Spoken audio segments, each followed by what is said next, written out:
मित्रांनो आपण या गाडीला आहे ना ॲक्सिलेटर जाम जात आहे, फुल साईड जात होती या गाडीची, म्हणून आपण ही जी आहे स्लाईडला ॲक्सिलेटरला या पिस्टनला आहे ना ही स्प्रिंग आपण अल्ट्रेशन करतो आता ग्रिप स्मूथ जाण्यासाठी। बघा या पद्धतीने ही स्प्रिंग इथं बसते मित्रांनो।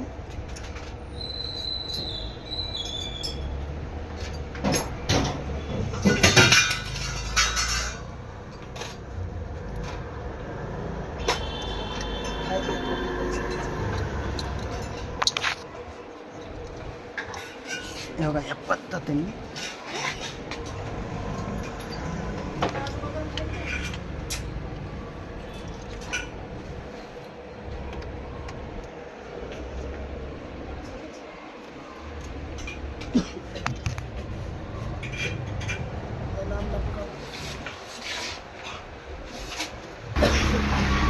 ॲक्सिलेटर बघा या पद्धतीने एकदम फ्री झालेला आहे मित्रांनो।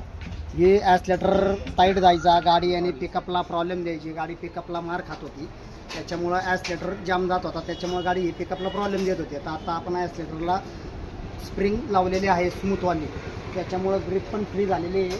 आणि आता हे चेक करूया आपण। हे बघा मित्रांनो एकदम ॲक्सिलेटर स्मूथ झाला आहे एकदम। हे बघा या पद्धतीने ना ॲक्सिलेटरचं बघा एकदम फ्री अशा पद्धतीने आता आपण याला स्प्रिंग अल्ट्रेशन केलेली आहे।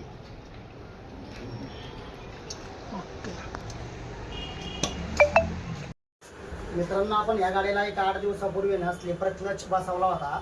आता ह्या गाडीला खूप म्हणजे प्रॉब्लेम होता, धडधड करत होती, क्लच पट नवीन टाकल्या, सगळं टाकलं, पण गाडीचा धडधड करण्याचा प्रॉब्लेम काही सॉल्व्ह होत नव्हता, म्हणून आपण स्लीपर क्लच या गाडीला लावला होता।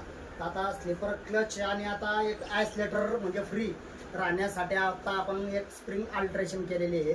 ॲक्सिलेटर ग्रिप जाम जातो, त्यामुळे पिकअपला गाडी प्रॉब्लेम देते, म्हणून आता आपण कार्बोरेटरला एक स्प्रिंग अल्टर केलेली आहे। तर आता भाऊंनी राऊंड मारून बघितला, भाऊंना आता आपण विचारूया स्लीपर क्लचचा 8 दिवसातला रिझल्ट आणि काय काय प्रॉब्लेम पहिले होत होते ना आता काय काय प्रॉब्लेम गाडी देते हे विचारूया आपण। भाऊ सांगा काय काय प्रॉब्लेम पहिला होता ना आता? गाडी धडधड करायची आणि कंपनीत काम केलं तिथेही झालेलं नाही, पण यांच्याकडे काम एकदम व्यवस्थित होतंय। बाकीच्यांनी सुद्धा काही प्रॉब्लेम असेल इथं विजिट करा, चांगलं छान काम केलेलं असतं।